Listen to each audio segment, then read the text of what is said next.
Hey, what's up guys? It's Sam from Team Envy, and I'm here to show you guys today how I started in Counter-Strike.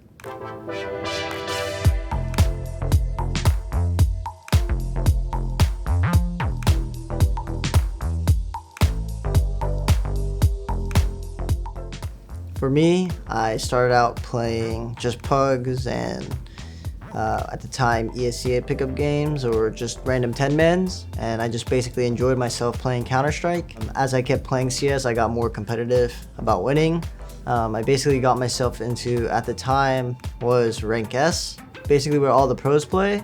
Rank S switched over to Face It Pro League or FPL, and it's basically the same thing except on a different client and a different league. Off of FPL or Rank S, both I guess. I basically got spotted by other players, other teams, and just like playing Counter-Strike, enjoying Counter-Strike, and just showing everyone what I can do. But there's a time and point where I was kicked from FPL. Following that month though, I qualified the very next month of me getting kicked, and I basically came back to show everyone that I can be what everyone else wants to be. It's basically 10-mans, but instead it's obviously with pros, and there's obviously a leaderboard.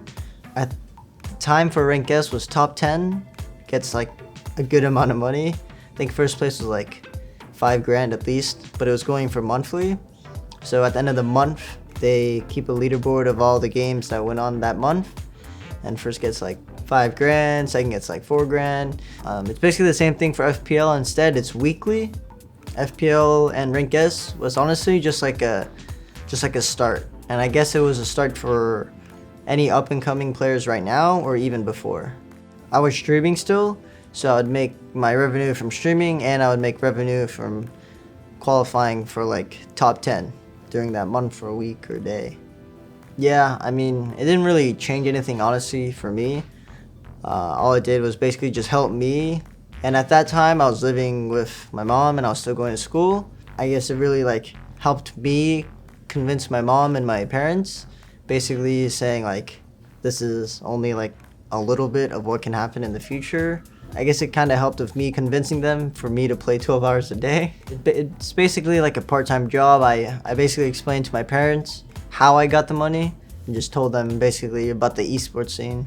The main expenses for me would basically be probably moving out here and all the gear I had to buy to just improve myself individually in the game.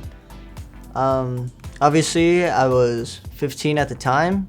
I think I just turned 15, or I was still late 14. At that time, I knew I couldn't play pro for at least a year, maybe more. So I decided to just pick myself up as a brand, because at that time I was looking up to like streamers like Shroud, Summit 1G, all these streamers. So at that time I just built myself as a brand because I knew I couldn't become a pro until a year or two later. Whether you have a brand or not, it can only benefit you having a brand. I mean, building a brand is honestly just more exposure. It could give more benefits than not, but I think it's very important to just tell everyone who you are, basically. Say you have a brand on Twitter, say you have like a bunch of followings and all that, you're not gonna go around and like talk smack to everyone online. Like I said, one of the main things would be to stay humble, because it honestly just leads you the right way. It really does. When you get like, a paycheck or whatever it was, when you sign to an org, you have to know that staying humble will literally only benefit you, because now you not only represent yourself, you also represent a professional org or whatever org it is at that time. For me, whenever I got my first paycheck, I completely saved it, still am saving. It's just something that I do unless I need to spend it. Advice I could give to any up-and-coming players or even players right now would be to stay humble and just be friendly as possible you can with everyone.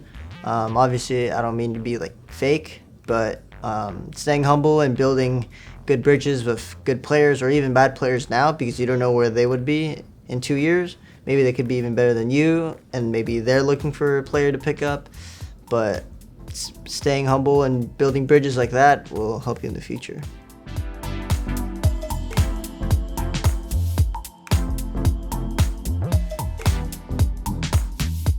Thanks for watching, guys, and I hope the tips that I gave you guys will help you become pro one day.